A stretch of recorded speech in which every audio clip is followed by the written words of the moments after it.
You probably think you'd spontaneously combust if your air conditioning broke in the middle of July. But humans survived 100-degree summers for thousands of years before the magical cold air box was invented, and they did it using nothing but mud, wind, and a surprising amount of physics. Today, if it gets too hot, you walk over to a thermostat, poke a button, and a machine violently compresses refrigerant gas until your living room feels like a crisp autumn morning. It is a modern miracle of engineering. But it has also made us completely forget how to build things properly. Because if you were dropped into the middle of the Iranian desert in 400 BC, you wouldn't find people melting into puddles. You would find them sitting in perfectly comfortable, naturally cooled homes, drinking ice water. Yes, ice water. In the desert. Thousands of years before electricity. To understand how they pulled off this architectural dark magic, we first have to look at dirt.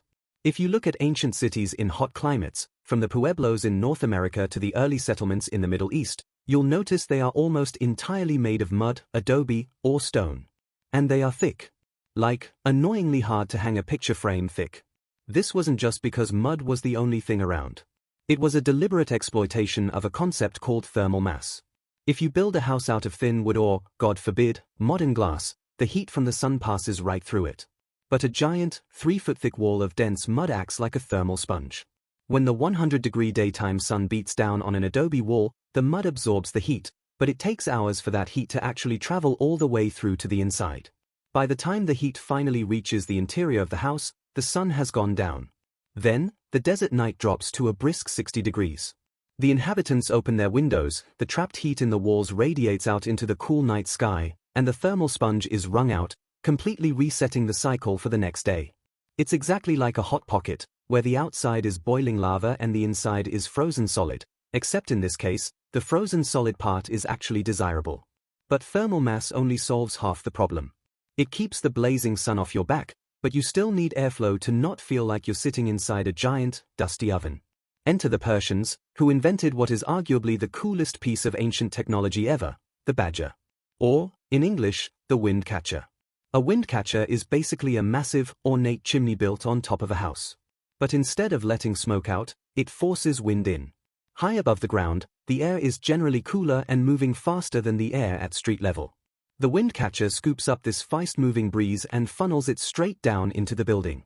But it gets better, because the ancient Persians understood the Bernoulli principle centuries before Daniel Bernoulli was even born. When the wind blows across the top of the tower, it creates an area of low pressure. This low pressure literally sucks the stale, hot air out of the building through the opposite side of the tower, creating a constant, passive vacuum of airflow. It's an ancient, brick-powered fan that costs $0 to run and never breaks. And if you wanted the premium, luxury package, you combined your wind catcher with a canat. A canat is a gently sloping underground channel that brings melted snow from the mountains directly beneath the city. The Persians would route the air from the wind catcher down into the basement, pass it right over the freezing cold underground water stream, and then let that chilled air naturally rise up into the living rooms. They effectively invented central air conditioning using nothing but gravity, dirt, and wind.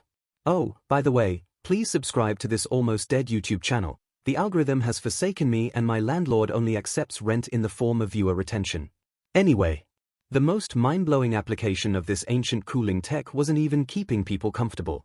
It was making ice. In the middle of the desert. In summer. They built massive, dome-shaped structures called Yakhchals. These domes were made of a special mortar containing sand, clay, egg whites, goat hair, and ash, which is both a great recipe for a terrible cake and an incredibly potent waterproof insulator. During the winter, they would channel water into shallow pools outside the Yakhchal.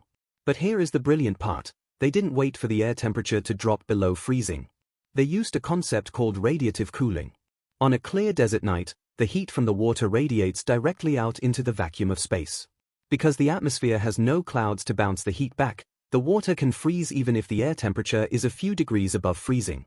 They would harvest this ice, toss it into the massive insulated pit of the Yakhchal, use wind catchers to keep the underground chamber hovering near freezing, and boom, summer ice. You could literally be an ancient Persian noble eating a bowl of shaved ice while it was 105 degrees outside. But architecture only helps when you're indoors. What about when you had to go outside? If you look at the traditional clothing of the Bedouin people, the nomadic tribes of the Arabian desert, you'll notice they often wear thick, black robes. If you have ever worn a black t-shirt on a sunny day, you know that black absorbs more heat than white. So wearing a heavy black robe in a 110-degree desert seems like a spectacular way to accidentally cook yourself. In fact, it seemed so counterintuitive that in 1980, a group of scientists literally went to the desert, stuck thermometers on a bunch of guys, and had them stand in the blazing sun wearing white robes, black robes, and standard army uniforms, just to see who would overheat first. The results were completely identical. The color of the robe made absolutely zero difference to the core temperature of the person wearing it. Here is the twist. While the black fabric did absorb more heat, getting up to 116 degrees, that heat never actually reached the skin. The robe is worn loose. When the black fabric heats up, it rapidly warms the air directly inside the robe. Because hot air rises, this creates a chimney effect. The hot air rushes up and out of the neckline, which simultaneously sucks fresh, cooler air in from the bottom of the robe.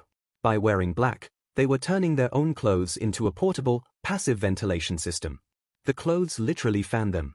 And this brings us to the ultimate, frustrating twist of our modern world. The wealthy Romans actually had a crude form of AC, pumping cool aqueduct water through pipes hidden in the walls of their villas. But the rest of the ancient world relied on brilliant, localized design. They respected the climate. They built narrow, winding streets to ensure the walkways were always in the shade. They painted buildings white in Greece to reflect the sun. They built wind catchers in Iran. They built thick mud walls in the American Southwest. And then, in the 20th century, we discovered cheap fossil fuels and completely forgot all of it.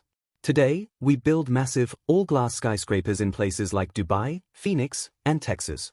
Glass is basically the worst possible material to use in a hot climate. It traps solar radiation perfectly, essentially turning the building into a giant, lethal greenhouse.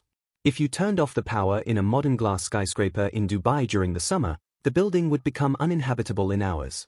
The temperatures inside would soar well past 120 degrees.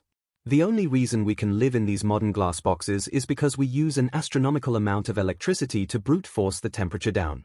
We completely abandoned thousands of years of genius, passive cooling techniques just so we could have buildings that look like shiny USB sticks.